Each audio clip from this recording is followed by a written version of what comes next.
animal agriculture accounts for 20% of all greenhouse gas emissions. Look at kind of what the potential reduction in greenhouse gas emissions looks like for alternative proteins. If we look at something like plant-based meat, so again, that Impossible Burger, that can cause up to 98% fewer emissions than animal meat, use up to 93% less land, and 99% less water.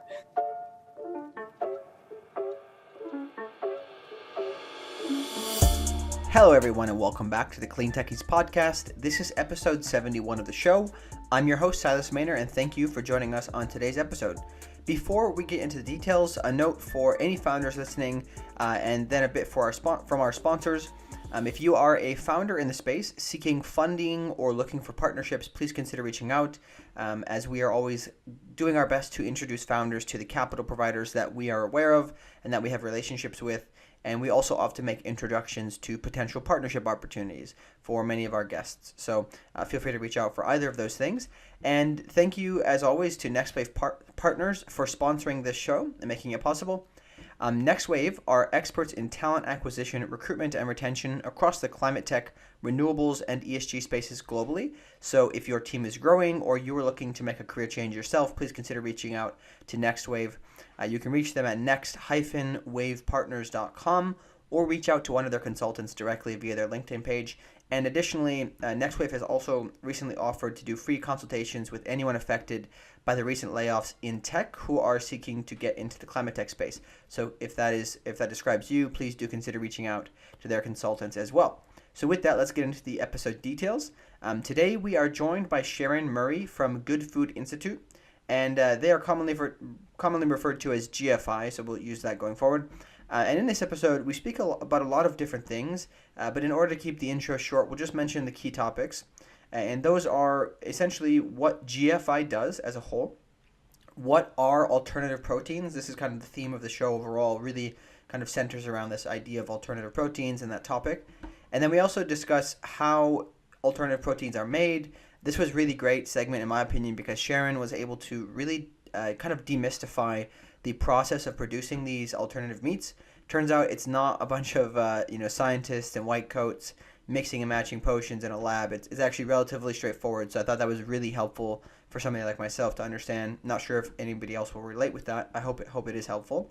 And then additionally, we spoke about the missing infrastructure in the space and how GFI is helping close that gap through their grant program. So really, overall, very incredible episode, packed full of great insights. Sharyn did a really good job of breaking things down. So without any further delay, we present you our discussion with Sharyn Murray. All right, welcome to the show, Sharyn. How are you doing today? Doing great. Thanks so much for having me. Yeah, absolutely. I'm really, really excited to have this conversation. So I guess let's just get right into things. Could you give us a quick kind of summary about yourself, maybe some of your major accomplishments, and ultimately want to understand how you ended up getting into the space? Yeah, absolutely. I was not worried about this major accomplishment question, so I'll do my best. But perhaps just for a quick bio here. So I studied economics and psychology at Northwestern University outside of Chicago, and then did what my immigrant parents wanted me to do, which was get a financially stable job. So I joined the investment management industry, did a range of things, but primarily hedge fund research. And, just was happily doing that, doing what I thought I had to do for quite some time. And then, maybe 5 years or so into that role, post-college, realized I was earning more money than I needed. I was, renting a 1-bedroom, didn't have a car, thank you to Chicago Public Transit, and wanted to start donating my, excess compensation, but making sure it was actually doing good in the world, kind of putting that investment hat on. And through doing research on this, I discovered Effective Altruism, which is essentially a movement that is focused on using evidence and data to try to do the most good possible, given that we all have limited resources, whether that is money or time. So it's a philosophy that can be applied to donations, as well as how we use our careers. In fact, there is a website called 80,000 Hours for anybody who has some of these questions and wants to think about doing good with their career. So once I discovered Effective Altruism, I started applying that to my own career thinking, and based on analysis, decided to continue working in investment management for the time being and donating my excess income. I took the Giving What We Can pledge which is also a pretty interesting community for those interested. After some time, though, I got to the point in my career where I felt that I had built, some skills, hopefully a network that would be helpful in moving into a more mission-driven career. And with that, began a search during the pandemic, I think like many people, and discovered the Good Food Institute, where I am now, and Alternative Proteins as a really wonderful supply side, markets-driven solution to many climate challenges, as well as issues for public health, food security, and animal welfare. And then, applied and joined, and was very lucky to be welcomed in. Mm-hmm. I'm kind of curious to ask a little bit, this wasn't in the show notes or anything, but curious to understand the decision-making process from when you decided, hey, I've built something, I've got a skill set, I want to make a change. Was that kind of tugging at you earlier and it just took you a while to realize it? Could you talk a little bit about that for people who are, I think there's a lot of people probably who are interested in making an impact, but are trying to balance the kind of debate of whether I should stay where I am, probably keep making a lot more money than if I go to a more purpose-driven role. Could you talk about that a little bit? Yeah, absolutely. So yes, it absolutely was tugging at me, and I tried to make the analytical decision on, where I was maybe only 5 years out of college and what value I could provide to a mission-driven career. And I didn't see a very clear path at the time. And so it felt, more realistic to do more good through donation, especially to effective causes. There's a book called actually I need to look up the name of this, so I will come back to you in a moment. But Doing Good Better, I think, by Will McCaskill. I'll have to look up the name and we can maybe have it in the show notes. But this really provided a good framework for thinking about this. So I'll give a few more thoughts, but I definitely recommend people take a look. And it is Doing Good Better. I just double checked. So the idea there is really thinking counterfactually. So, if I were to join some kind of more mission-driven organization, would my incremental value to that organization be higher than kind of the next best person versus perhaps the value I can give through donations or, volunteering my time, whatever it might be. It's not a perfect decision-making rubric because we just don't have all the data to go in there, but it helped provide a backdrop. And the reason I decided to make the shift and what I'd recommend to people is, keep an eye out for what roles are out there in areas that really speak to you, and then really pay attention on if you think you really are like an incrementally strong candidate for that role. And so in my situation, there's a lot of roles where I just had transferable skill sets and, maybe would have done just fine in those, but maybe not much better than the next best person. For GFI, in my specific role, it was to build out the investor engagement function at GFI. So that's a pretty rare opportunity, I think, as an investor to go into the NGO nonprofit world and have a network and a background and kind of knowledge set that was perhaps different than other candidates that would apply for that type of a role. Mm-hmm. So in essence, to try to summarize that and make sure I got that all correct, you focus on opportunities where you would probably stand out essentially from the other candidates, given your background, and kind of thinking about yourself as, hey, of the candidates applying, I should be somebody who's probably a bit different, because not a lot of people, perhaps are willing to take the pay cut or whatever might have come with it. Is that correct? Yeah. I think that specifically for investment to nonprofit is probably a big thing people think about. Yeah, I think, obviously in my day job, I see this a lot where hire managers will just shoot down a candidate because they assume they're not willing to make the pay cut. It's like, no, I've already screened them on that. So that's really helpful. I appreciate that. And I think a lot of people will probably benefit from that thought process. Could you, I guess now I'd like to just have you give us a quick summary of what GFI does as a whole, for people who aren't familiar, just kind of breaking down the key elements. Yeah, absolutely. So we are an international nonprofit that is dedicated to reimagining meat production as well as production of other proteins.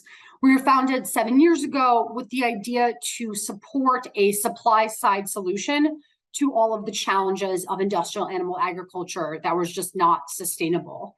And the idea here is that, there are groups, doctors, environmentalists that have begged people to eat less meat for a very long time, and yet per capita meat consumption keeps reaching new highs. In developed economies, we just continue to increase our meat consumption. In emerging economies, they're not eating enough protein. And so as their wealth increases, that is something they're consuming more, and it is very understandable.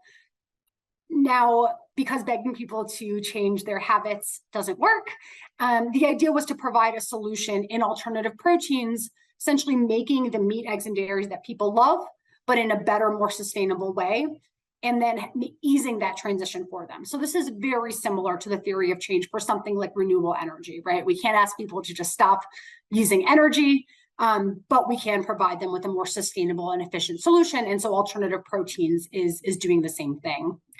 GFI does our work internationally. So we're in the US, but also in Europe, in Asia, Israel, Brazil, India, with a growing team. And we're really working across the public and private sector. So we have a policy team that is lobbying governments to increase open access research funding, which we think is a really key lever, as well as support infrastructure build out. So again, really following some of the roadmaps laid out by renewable energy, decades ago, solar in particular. They're also helping governments understand cultivated meat as a new food, and there's some exciting regulatory news there that I think we'll get into. We've got a science and technology team. These are PhDs who are conducting research, really looking at white spaces, trying to identify bottlenecks, build up the talent pipeline in this space. That's really important for this kind of nascent industry. And then we also have a grant-making program where we ourselves fund open access research. And then finally, we have a corporate engagement team. That's where I sit. And here we work with the private sector. So everyone from early stage startups or entrepreneurs just thinking through an idea to the large CPG companies, meat companies, ingredient companies who are all getting involved in the space, retailers, food service, and then investors, which is my role. And perhaps the last thing I'll say there is, everything we do is funded by donors. So we're very lucky in that way, by foundations and individuals. And that allows us to publish all of our resources in an open access format and provide all of our services free of charge, which just lets us have a whole lot more impact than if we operated like a typical consultant. Mm-hmm. Interesting. So did you mind also elaborating a little bit on the impetus to found it? Who was instrumental in making this happen? Could you talk a little bit about that? I think it would be interesting for people to be aware. Yeah, absolutely. So Bruce Friedrich is our founder. He actually has an excellent TED Talk with several million viewers. So definitely point folks that way, and perhaps we can share that link as a follow-up. He used to be at Mercy for Animals, which was one of the nonprofits that was trying to drive change in animal agriculture, but by influencing corporates to drive change in the way that they're, in animal welfare and other considerations. He and some others at Mercy realized that, as I noted, this just wasn't working, at least not working fast enough to drive the change that we need to see. And following the theory of change that I laid out, decided to launch a new initiative focused on this. As I said, just 7 years ago, and now we've got over 170 people globally, so it's grown quite quickly. Bruce just became our global president, so he's overseeing our work across the world. And then we were lucky to have Ilya Shayman join as our CEO in the US. Mm-hmm. Very nice. I appreciate that background. I think it's always interesting to hear how these things come about. I've actually quite recently, probably perhaps because we've spoken not too long ago, started to notice a bit more about GFI in the news and some of the things that they've actually helped to kind of push for and help achieve. So I think it's quite fascinating. Before we get into it, for people who are not familiar, which may be a lot of people, could you help us define the difference between the various different types of alternative proteins so people are familiar with the terminology here? Yeah, absolutely. And thanks for providing that opportunity to level set, because there are always so many different terms for everything, and helpful to all be on the same page. When we talk about alternative proteins, we're really talking about 3 categories, which are plant-based, fermentation-enabled, and cultivated meat. So plant-based, I suspect the audience will be quite familiar with. This is everything from an Impossible Burger to oat milk. We're essentially using plants as building blocks to biomimic animal-based meat, eggs, and dairy. So make it as close as possible, but using, again, a more sustainable production method and healthier production method. Fermentation is something that's been used in food product for millennia, right? It's what we use to make beer and brew alcohol, to make kimchi, to make tempeh. So the idea in its use in alternative proteins is to evolve this use to, again, make meat, eggs, and dairy. And there are two exciting ways that that's happening. So one is biomass fermentation. This is where we're identifying microorganisms, so like a fungi, for example, that itself has really high protein content and grows really quickly. And we're essentially growing that biomass, growing that protein, and then using that as an ingredient to make something that looks very similar to what one would eat plant-based. This has actually been on the market since the 1980s. I'm just not sure anyone's aware. So there's a company called Quorn out of the UK. It's Quorn, and they've been making mycoprotein in this way, again, since I think 1985. But I think it's just been viewed as part of the plant-based category, and in a lot of ways, it's not that dissimilar, but it does have some quite interesting, unique kind of nutritional characteristics and production capabilities. And there are more and more companies who are cropping up that are using a range of, again, fungi or other microorganisms in this way. There's also precision fermentation. So this is something that also is not new to the food industry, but it's new to be used in this way. So precision fermentation is essentially when you, again, find microorganisms, say something like a yeast, and you program it, or you find ones that are already creating a specific molecule that you want. So this has been used, for example, to create insulin that used to be derived from a pig. For a long time, pharmaceuticals have been creating insulin using precision fermentation. I noted it's been used in foods. So rennet, which is a set of enzymes that turns milk into cheese, the vast majority of that is created using precision fermentation. So the approach here is to use that again to create some really high value ingredients. So for example, there are companies creating real dairy whey and casein, so the two main proteins in dairy. And then that can be used to mix, say, with plant-based products to create a really nice ice cream. Brave Robot ice cream is actually on the market for anyone who wants to try it. Milk, cheese, and more. It can help boost what can't be done perhaps as well with plants alone. And then we've got this third category, cultivated meat. This is essentially biologically identical meat to what you'd find in animal meat, but grown outside of the animal. So what happens, you essentially take a small biopsy from an animal and establish a cell line, and you don't have to keep going back to the animal once you establish that cell line. You can then feed the cells in a big steel tank. So think something like was at your local brewery. You feed it various nutrients that it needs to grow. It grows, you potentially have it differentiate into muscle and fat if you want both. And then you harvest that and then can turn it into your burger or your steak. So this is a pretty new technology, but it's been worked on since at least 2013 and quite a few developments in recent years. And could you speak just very briefly to the three of those and kind of the, I guess, production capacity to make it kind of more on industrial scale? Is, I would assume the latter is the closest to that, but could you speak a little bit to the production process there? Yeah, absolutely. So plant-based is actually the one that is kind of the most mature technology with the most products on the market. So if we look at plant-based milk, for example, in the US, that's actually 16% of of milk sales are plant-based milk. So that's kind of the furthest along.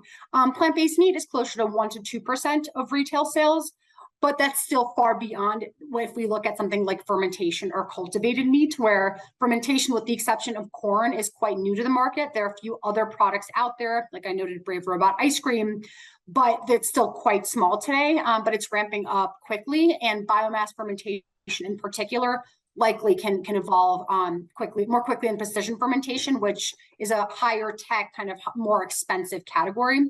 Cultivated meat is fully new, as is being applied to food. It's been used in the medical, research field for a long time, but because of that, it takes a lot longer to build up that capacity, get that CapEx there. So very little is being sold on the market today. That's partially regulatory as well. It's been sold in Singapore. The US is moving towards being able to sell. We just had the FDA provide a green light for Upside Food, one of the leading companies, on their cultivated chicken products. So, they're likely going to come to market first in the US. We're getting there, But so far, really, it's been negligible in terms of what consumers can actually purchase today. Okay, fair enough. Yeah, I do think it's interesting because you have to essentially bring a product that's first of all good enough and then try to get it through regulation before you can start selling. It's a tough one. A lot of barriers, but I guess I do want to speak about that. Could you speak kind of broadly about what have been the obstacles to get more adoption here, whether that be regulation or consumer kind of outlook on it or things like that? Yeah, absolutely. So let's maybe start with the consumers, right? Because the whole theory of change here is giving consumers an alternative that for them is as good as or better than what they're currently eating. And so if we look at, consumer studies that show how consumers make their decisions, things like health, curiosity, increasingly climate, tend to bring consumers into something like a plant-based products. And I'm speaking to plant-based because that, as I noted, is mostly what's been on the market to date. But what gets them to stay is taste and price. And so the biggest kind of undercurrent to all of our work is supporting the industry in getting, these products tasting as good or better than their conventional animal counterparts and costing the same or less. To get there, we need to fund innovation, right? So investors can make a big difference here, as can governments. A number of products have arguably achieved taste parity or close to it, but some have not. And so that, leads to some risk on the consumer side if they try a random product and it happens to not be one of the better ones out there, that can be an issue. So I think generally getting the quality of products, the average quality, again, at, parity or better than conventional meat is step number one. And then, step number two is price, especially in the current environment we're seeing today with inflation. Consumers are paying attention. And so they really need a reason to pay more for that premium product. And that's difficult. So getting that price down is going to be a really big step as well. Luckily, there are a few products that have reached price parity, but certainly we're not there across the board. Then we need to get manufacturing capacity up, as we just talked to. So, depending on which product we're talking about or which part of the value chain, there are different costs associated, but generally we can think of, tens of millions to hundreds of millions of dollars for CapEx requirements for our commercial scale facility. And that just takes time. This whole industry has seen, something like 13 billion of investment to date, which is very small when we think about what needs to be built over time. So that all takes time. And then of course that also feeds into getting the price down because we are in in the food industry. And then finally, regulatory. So this is not so much of a challenge for plant-based or fermentation. There are, on the fermentation side, new products, new ingredients might need to go through the GRAS process in the US, generally accepted as safe. But that, that's been done for a long time for food and is not unique to alternative proteins. Cultivated meat is really where the regulatory barrier has been to date because it is a new food type, and government agencies like the FDA, USDA, have been working for years now to develop a process to bring these foods to market safely, because of course that is everybody's first priority.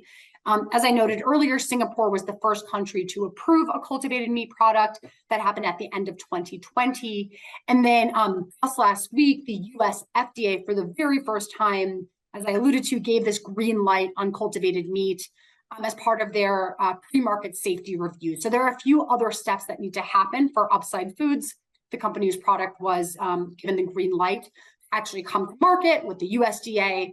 However, this is a really, really big first step and demonstrates that, FDA agrees that their cultivated chicken is as safe as conventional chicken. It also opens up other markets that often look to the US to take that first step. So we think it's really exciting and will lead to, a lot of regulatory movement in the coming years. Yeah, and certainly the market size, Singapore versus the US, is a little bit different. So that'll hopefully be positive. Singapore is a nice place, but a little bit tiny. I wanted to talk about you were talking about the costing and getting up to more of an industrial level. Is it pretty clear that, kind of like in what Tesla had to achieve with manufacturing efficiencies, is it pretty clear that once this is expanded to a larger scale, that the cost should come very close to conventional meat? Yeah, I think the answer is yes, certainly for plant-based products. And part of the reason I can say that is there are some products that have reached price parity or are committed to doing so. So Just Egg, for example, it's the primary plant-based egg product. dropped its prices by 40% this year, and they're reaching, parity with comparable egg beater types of products, which is how their product is sold. Now, of course, the inflation on the kind of animal protein side has helped that equation. That's something you have to keep in mind. But the efficiency of producing these plant-based products is much higher. And so just kind of thinking through the value chain, it makes a lot of sense that these products would get there. Beyond Meat has committed to undercutting the price of beef by 2024. We've seen companies like Beyond Meat, like Impossible Meat, reduce those costs as they have scaled, and those are some of the larger companies. The reason I say it's more efficient, maybe just to provide a little more context there, is for plant-based meat, it's a really easy story in that right now we are cycling plants through animals to produce our protein. And instead we can feed those plants directly to animals. So a chicken needs 9 calories in to get just 1 calorie out. You're essentially, throwing out 8 plates of pasta. And you're also flying these ingredients and these animals, by the way, all over the world to get through that manufacturing process. So for plants, you can process them directly and then turn them into your meat. You can do this locally. And so it's just a lot more efficient, and we can tell a similar story for these other technologies. Mm-hmm. Yeah. So to summarize, one of the points I think is worth highlighting is the supply chain is significantly better because you can basically grow plants anywhere you want with the correct greenhouses. And then it could be right next to this location where they can process it into meat, and then ideally be right next to the population who's consuming it. Right. We've seen this with a few other people on the pod regarding growing vegetables and things of that nature. So I think that's really worth highlighting to people that the efficiencies are massive. And I think probably worth noting that as climate change continues to change certain areas of the country or the world rather, there'll be a lot of places that may not be able to grow traditionally what they were able to before without greenhouses, et cetera. So I want to shift, unless you had any other comments there, I wanted to shift into the topic of carbon emissions, which is probably the reason why people are pushing for this. So could you talk to us a little bit about why this is important? What is the actual impact from a carbon emission standpoint? Would be keen to just kind of go through the basic data there. Yeah, absolutely. I actually just got back from COP in Egypt. So all these facts are on the tip of my tongue. So appreciate the question. So first of all, why do we need a solution? Animal agriculture accounts for 20% of all greenhouse gas emissions. And a study that was led by Oxford University showed that even if all fossil fuel emissions were eliminated immediately, which, we're working towards it, but of course that's not the case. But even if that were the case, we would still fall short of meeting Paris Climate Agreement targets without a shift away from conventional animal agriculture. And so we view alternative proteins as the most tractable and efficient solution to reducing those animal agricultural emissions that, as I noted, doesn't require consumers to sacrifice. Look at kind of what the potential reduction in greenhouse gas emissions looks like for alternative proteins. If we look at something like plant-based meat, so again, that Impossible Burger, that can cause up to 98% fewer emissions than animal meat, use up to 93% less land, and 99% less water. So not only, are we emitting fewer greenhouse gases, but we are using fewer of these precious resources that are becoming more scarce. Cultivated meat can cause up to 92% fewer emissions than animal meat, use up to 95% less land, and 78% less water. So really, really meaningful differences here, which is why we think this is such a tractable and efficient solution to our emissions and resource use problem. Mm-hmm. Yeah, that's quite helpful to note. I think it's obviously very impactful. The one thing is a bit of a tough question perhaps, but I really want to go into this is I believe it's called Kiss the Ground. There's an older documentary a few years ago that came out that was talking about going away from industrial farming to actually solve the problem of climate change, because obviously the whole reason why we have this issue is that we've got these cattle in kind of, I don't know what you refer to them as, feedstock yards, where they're just kind of there and it's very unnatural, and that's what creates the methane, which is way worse than carbon. And that's why people are so vehement against kind of having traditional meat and consuming traditional meat. So could you speak to us about if there's also a path, or if people in your space tend to look at that as another solution of going to a more organic type of farming where it's not en masse, you have these massive kind of feedlots, etc., that can actually then help the earth instead of depleting the resources from tilling and etc., to a more kind of sustainable way, which actually will capture more carbon as well. Could you speak to that a little bit and your perspective on that, and whether or not you believe that is truly a potential solution as well? Yeah, absolutely. It's an important question because this conversation it actually came up with an investor I was speaking with earlier today. So it is coming up more and more.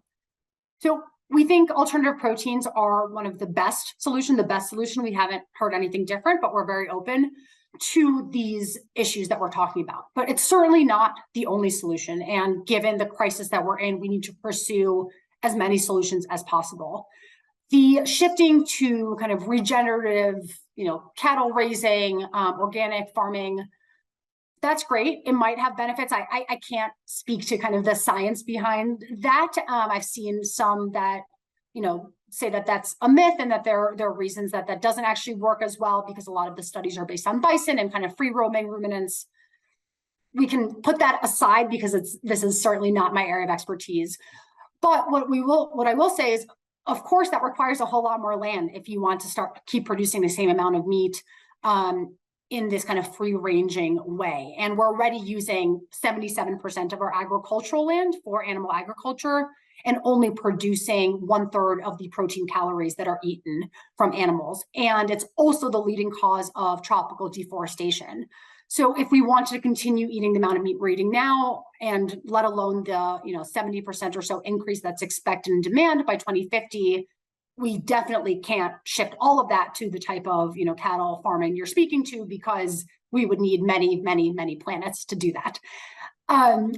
That being said, I think it's reasonable for us to reduce our meat consumption by shifting to alternative proteins and have synergies with this type of regenerative agriculture, which could be allowed by the freeing up of land that we're enabling through the much more efficient production methods of alternative proteins. And just one stat I'd love to provide that I think just shows the power of a small, maybe not a small, moderate shift over. There was a research paper published in Nature that found that substituting just 20%, so 1/5 of ruminant meat consumption with microbial protein, so that fermentation-based protein I was talking about, if we did that by 2050, that would offset any future increases in global pasture area, so perhaps for some of these organic methods, and it would cut annual deforestation and related CO2 emissions roughly in half, and also lower methane emissions. So that's just a 20% shift can enable all of those good things for the planet, and maybe provide some more room for rewilding, first of all, but also for regenerative agriculture. Mm-hmm. Okay, fair enough. Yeah, I appreciate you taking it on. I know it's a tough one, especially because it's kind of the opposite side of this coin that a lot of people, I guess, make the argument for. So I appreciate you taking that.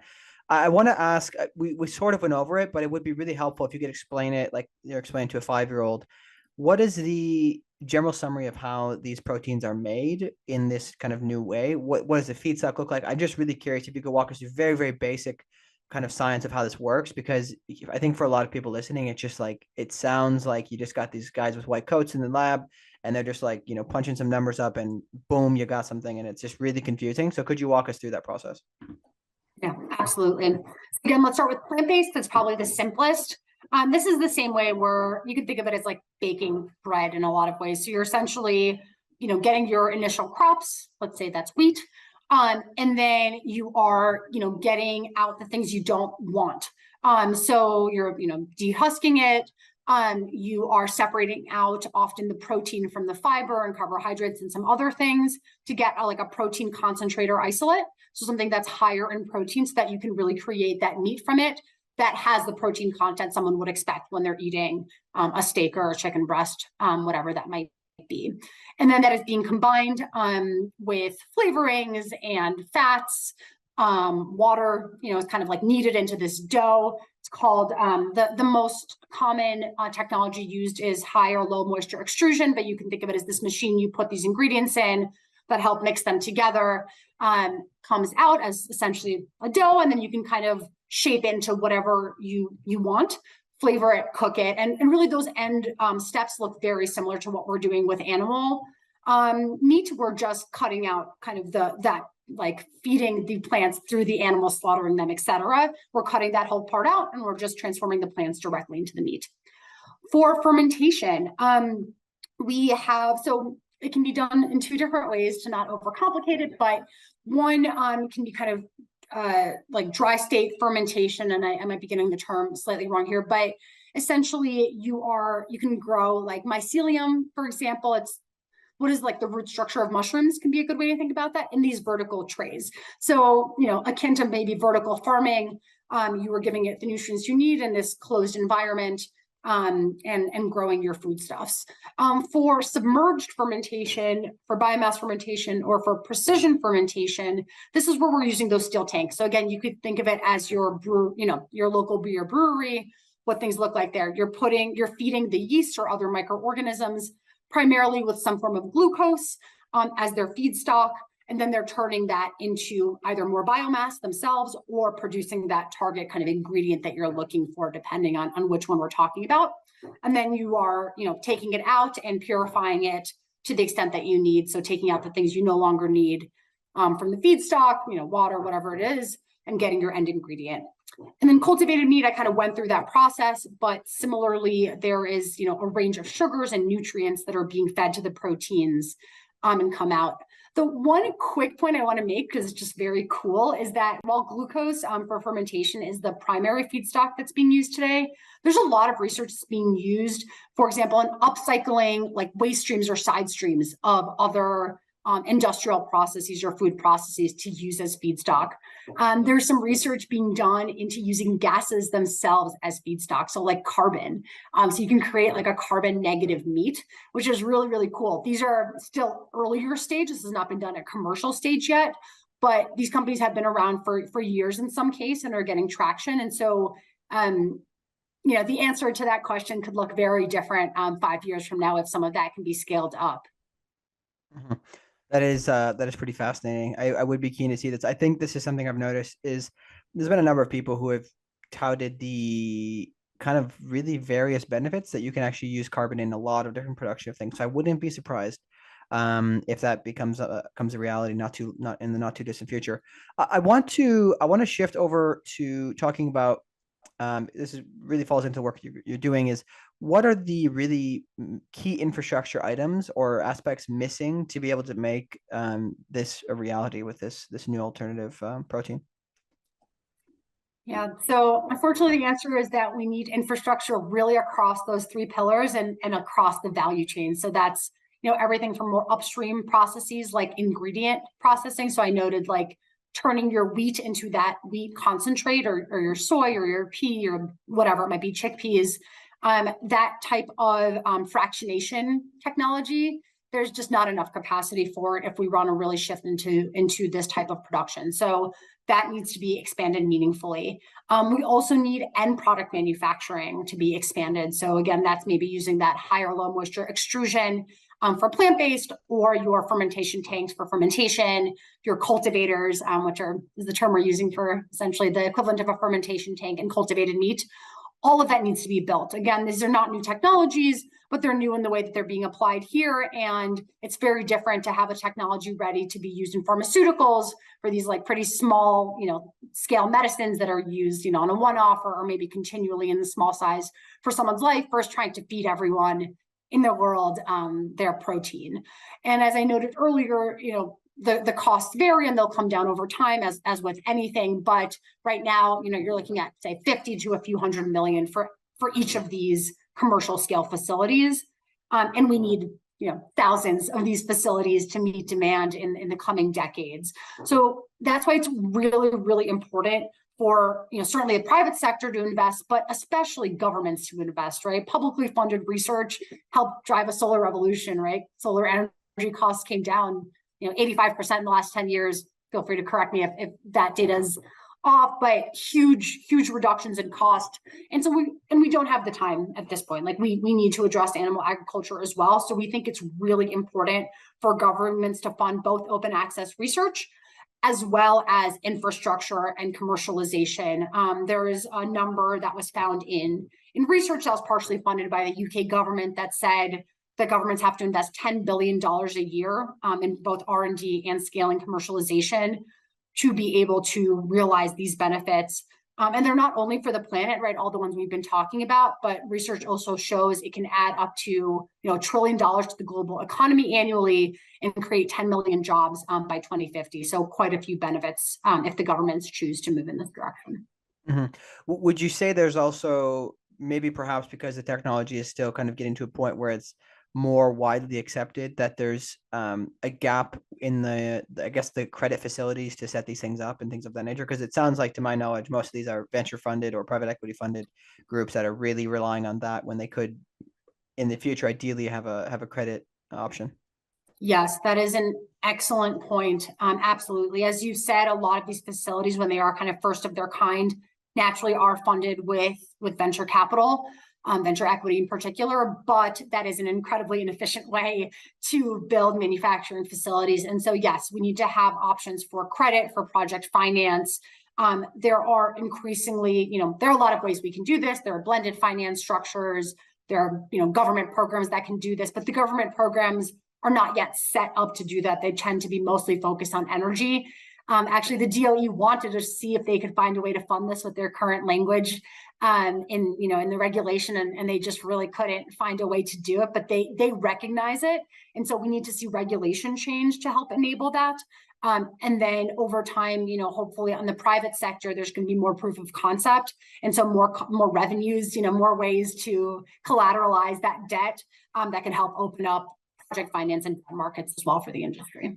Mm-hmm. Yeah, I think that's always a big part, is the financing. Obviously, a lot of the other climate technologies are doing it through a method of just having a big balance sheet and then doing it like the long term of, hey, we'll pay for the costs up front. We'll just take a share of the revenues or whatever, or the share of the savings, for example. So I think that's an important one people should be aware of. I want to talk about, you mentioned obviously the problems with the infrastructure that we need to fix, but could you talk a little bit more about what GFI is doing to make those advancements? Yeah, absolutely. So part of the work is on the policy side. As I noted, we are working with governments around the world to help them understand the benefits of these technologies and the potential to help them achieve not just, again, their decarbonization goals, but ensuring a just transition for farmers who, I think you briefly noted earlier, like a lot of those farmers, due to climate change, are not going to be able to continue growing the crops that they have historically. And so there's an opportunity to help transition them to, first of all, like nitrogen fixing crops like oats and legumes and others that will both improve the soil and help diversify their crop yield. So governments can help support, both farmer transition as well as this kind of commercialization and infrastructure build out, and GFI is doing work around the world to help drive that forward. On the private side, and the work that I do with investors, there are a range of ways that we help support investors in understanding the industry, getting educated, getting up to speed. That's through conversations, presentations. We publish a ton of open access research. So for example, like for cultivated meat, we commissioned a techno-economic analysis and a life cycle assessment for the industry. And that's, out there for all investors and governments, for that matter, any stakeholder to take a look at. We also maintain a few different databases to enable deal flow. So we have a fundraising database. This is open access on our website, and investors can go see companies that are currently raising for deals. We've got an investor directory. Investors add themselves to it, and they get inbound deal flow from companies who are raising. So that's a really nice passive way. I include funds. So funds are a really important part of this ecosystem. There are a number of venture funds and growth equity funds that specialize in alternative proteins or dedicate a meaningful portion of their portfolio to it. I maintain a list of that in a quarterly investor newsletter that I write that goes out to 8,000 subscribers. So that's another way to get that information out there. And then for infrastructure specifically, because there are fewer projects out there for reasons we discussed, right? There's not a whole lot of projects that are looking to be funded more so by debt or project finance types of structures. I do maintain a list of those and share them with interested investors. So, I'll give out my email at the end of all this. If anybody has deals that they want, to get in front of investors, whether they're equity deals or infrastructure deals as it relates to alternative proteins, I am here to help make that happen. Yeah, certainly. We can get to that in the end here. I wanted to go back a little bit because I did want to touch on this topic a little bit more in detail, which is you brought it up, which was the topic of how farmers, there's going to be a lot of farmers potentially not being able to produce what they usually do. Could you talk more about what does the alternative look like for them? And especially, I think it's really important to discuss this because in developing nations, I believe my understanding is that there's a lot of their industry is kind of agriculture related. So could you speak about this and especially how to fit it into this kind of impact related aspect of the ESG and how this is actually impacting them? Because again, they're not going to be able to have the infrastructure or the ability to go and get these funding to build these projects, right? They're gonna be reliant on perhaps partnering with companies that need the feedstock. So could you talk broadly about that? Yeah, absolutely. So yes, I think that farmers deserve our help broadly speaking, right? Whether that's governments or companies to help them transition, and this transition can benefit them because right now, right, the vast majority of crops are these monocrops that, to your point, as the climate changes, as temperatures change, as we have more of these disastrous events, and unfortunately, we've had too many just in the last week globally. Farmers can't just continue growing the one crop that they've relied on. And so the opportunity for, plant-based proteins and as well as these other ones we're talking about is that we can use a wide range of crops. And that will allow farmers to grow, a number of crops that again are better for their land from the diversity, but also many of them are nitrogen fixing, and diversify, their livelihoods by producing these crops. Food crops versus feed crops for animals also tend to have higher margins because, again, it's just a much more efficient cycle. It allows for better margins. So that livelihood could also be much higher quality for those farmers. But to your point, they don't have the savings or the ability or the time. It's an incredibly hard job to understand how to make these transitions. And so, there are a range of nonprofits that are doing this globally, but also we think governments need to play a really big role in enabling this transition because it also meets government goals of decarbonization and, supporting their populations. A few other thoughts there, like one is that we also, for these farmers, we also want to improve their food security. And right now we're feeding, the vast majority of staple crops to animals. So there's some research that shows that if we diversify our protein supply in the way that we've been talking about, it can actually reduce the average cost of staple crops by 10% by 2050. So that can be really important. It can also help reduce the impact of shocks. So, there's been a lot of focus on the impact of, Russia's invasion of Ukraine and the shortage in staple crops because Ukraine, provides a lot of those crops and grows them. So that the number that's been out there is about, 46 million metric tons of staple grains that we're seeing a shortage of this invasion. Well, we feed 20 times that amount of animals globally. And so again, if we reduce this reliance on animals, we could instead feed those crops directly to people when we have shocks like this, whether they're climate related or geopolitical. And then the last point is that, again, industrial animal agriculture is really bad for ecosystems. And I've been talking a lot about terrestrial animals. So maybe for a moment, I'll talk about seafood, and say that right now, the vast majority of our oceans are overfished or fished at capacity.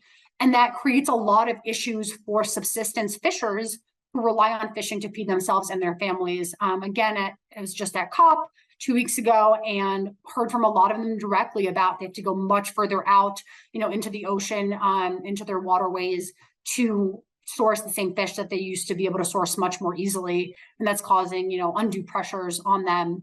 If we shifted to alternative seafood, which is being produced, in these same three ways that we've been talking about, we would, let the ocean ecosystems revive themselves.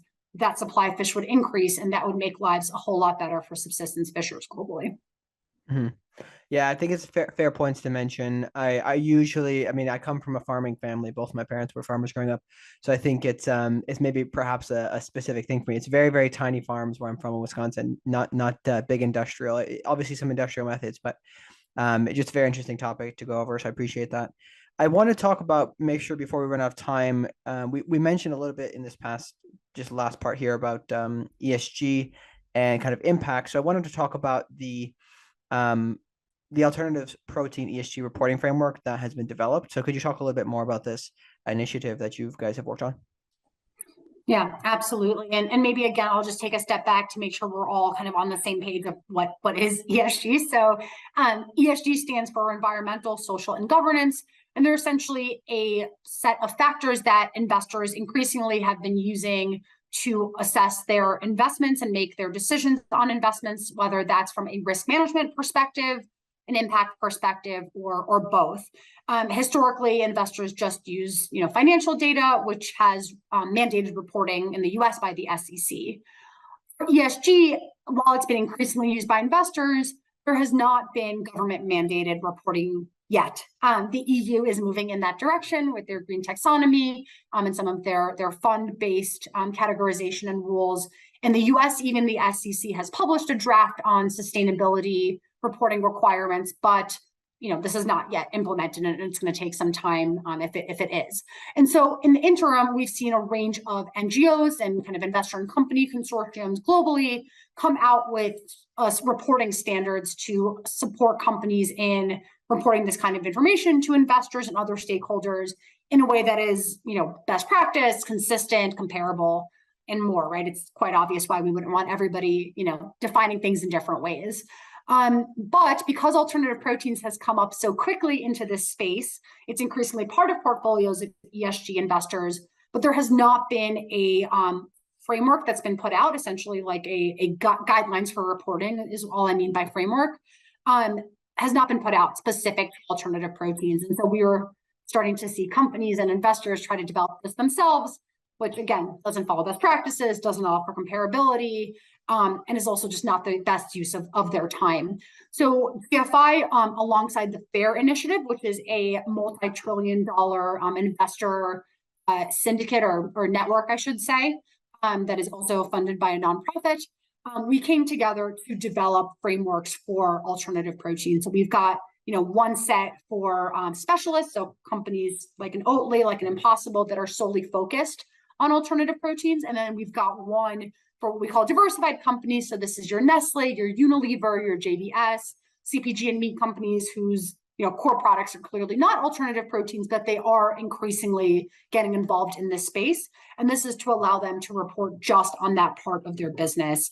And the hope here is that it allows these companies to highlight the ESG advantages of their products, of their alternative protein products, and help these large companies, really get a handle on how involvement in alternative proteins can help them meet their corporate social responsibility goals, their decarbonization goals. And finally, just to provide a roadmap for best practices. This is a new industry, and we want it, to be as sustainable and just as possible. So this also helps companies, as they build out, try to adopt best practices. Yeah, certainly. I think it's interesting. I'm interested to see how this is playing out with the ESG reporting, because it's not that you can have one framework that works for everything. I just don't think it's going to work that way. So it's interesting to see that's been playing out here. I think there'll probably be, I'm assuming, a number of other industries that have to face the same thing in the near future. I want to talk about the types of players that we're seeing get into the space. So I know obviously we've heard about a lot of, I think you've mentioned a good number of them, the disruptors, the startups kind of innovating in the space. But are we seeing a lot of effort from as well the conventional players shifting into the space, similar to what we saw with energy, where the big oil and gas companies really saw the writing on the wall and then started moving into the innovation side of things? Yeah, absolutely. And I think that's a great parallel. So yes, we are seeing involvement by the vast majority of CPG companies, meat companies, and increasingly like upstream in the value chain, so ingredient and equipment companies as well.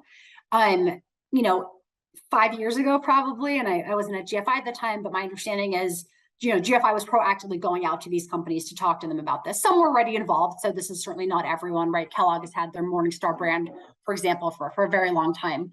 But generally, it was a more of an outreach-focused engagement. These days, these companies are coming to us and they know they want to be involved. They're just trying to understand how do they most efficiently plug in. And we're seeing, these companies getting involved through launching their own product lines, investing through their venture arms, making acquisitions, joint ventures, a whole lot of partnerships. Like there's a wide range of ways that these companies are getting involved in really creative ways. And, maybe just one example, JBS is the largest meat company in the world. and they made 2 acquisitions last year. One of them perhaps closed this year, but announced at least last year. One was a plant-based company called FAIRR in Europe. It was Europe's 3rd largest plant-based company.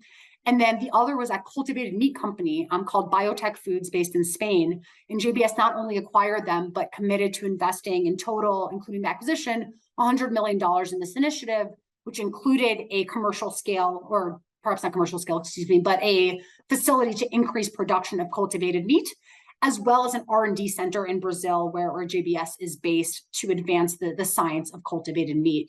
So that's just one example. There are many more, but these companies are absolutely involved and involved in quite a number of ways.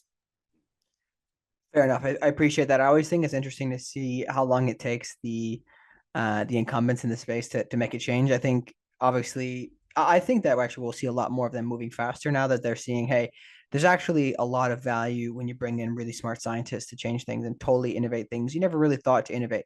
So I think it's really fascinating to see how that's playing out. I did want to talk about before we run out of time, the work you do in helping fund research. So could you talk to people who are interested in this? What are the criteria? Who can be involved? What does it typically look like? Just that process would be really helpful.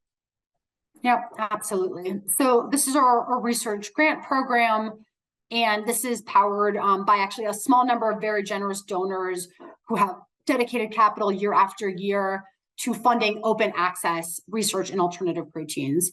So just for the numbers, we've given out $14 million to date to fund over 82 projects in 17 countries.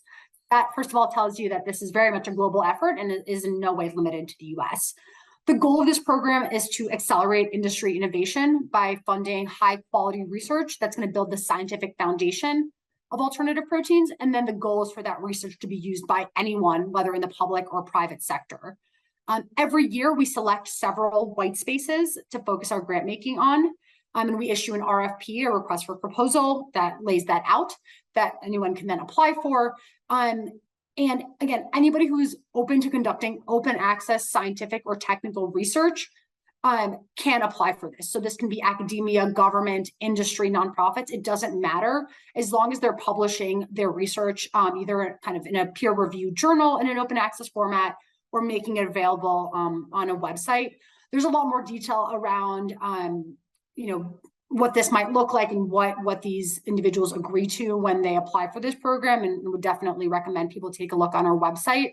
I also should note that in addition to those white spaces we identify, we always also accept proposals that just focus on any aspect of improving, organoleptic properties, so sensory properties, the cost or scale of alternative proteins. So while we focus on those white spaces and to try to direct research to where we think it's the most value, we're open to reviewing kind of any type of proposal that benefits the science and technology of alternative proteins.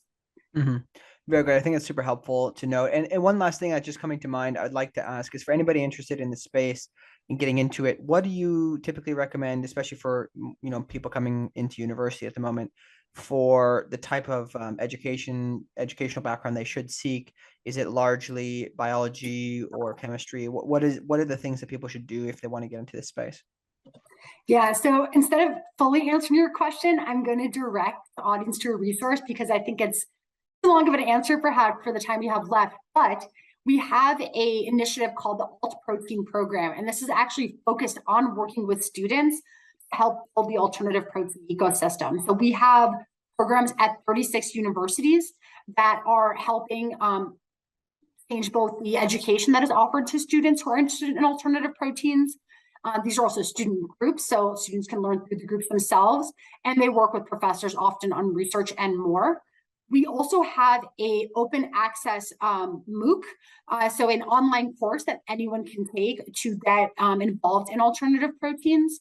And so I'd recommend that folks take a look on our website. We have a lot of content for students who are interested in getting involved in alternative proteins, can help them think through the path that they want to take in their education. And then we also have these open access resources that they can use to begin that education if what they need isn't offered at their university. Very good. Well, I think we've covered quite a lot here. I think I really hope this was valuable to a lot of people. So let's wrap things up with any final thoughts and where people can reach you and any other things you want to leave as closing remarks. Thank you. No, again, first of all, just thank you for the opportunity to come and talk about this. It's an incredibly exciting field, but it is quickly evolving, and I know it's hard for people to keep up. So I hope this was helpful to everybody in the audience, and I'd encourage anybody who wants to reach out to me. My email is sharynm@gfi.org.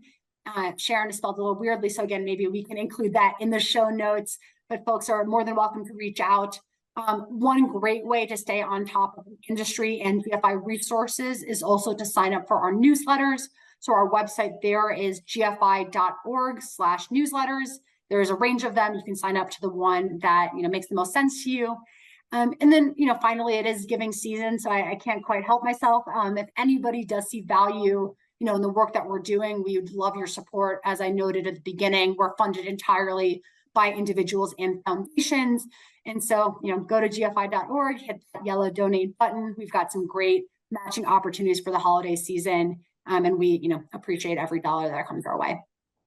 Absolutely. Yes. Thank you so much for coming on. This has been really, really educational for myself as well. I tend to be a bit skeptical on this specific topic. So I think, I've definitely tried some of these alternative proteins. I can't say it's necessarily I'm rushing back to get them again, but I am open to new things. So I think this has been great, and I'm really excited to see how things continue to develop in the space. I appreciate that, and all I can say is we're going to work very hard to make sure that in a year from now, if you retry those products, that you will come running back. So we're working on it. Certainly. Awesome. Great conversation.